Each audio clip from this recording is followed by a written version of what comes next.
વડોદરાનો અવાજ ન્યૂઝમાં આપનું સ્વાગત છે। સમાચારમાં વાત કરીએ તો વડોદરા પાસે આવેલા ખટંબા તળાવમાં કાર ખાબકી હોવાની ઘટનાએ ચકચાર મચાવી છે। આ ઘટના અંગે પ્રાપ્ત વિગતો અનુસાર આજે સવારે ખટંબા તળાવ પાસેથી મુસાફરો ભરેલી કાર તળાવમાં ખાબકી હતી। કાર ખાબકતા તમામ લાપતા બન્યા છે।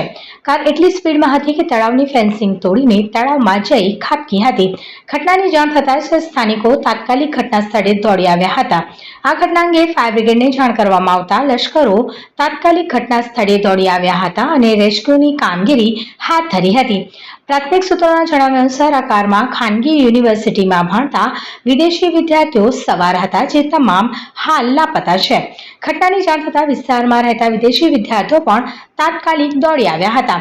તળાવની તૂટેલી ફેન્સિંગ પાસે કારનો ટુકડો મળી આવ્યો હતો, જેનાથી કારની સ્પીડનો અંદાજો લગાડી શકાય છે। હાલ ફાયર બ્રિગેડ દ્વારા કારને બહાર કાઢવામાં આવી છે।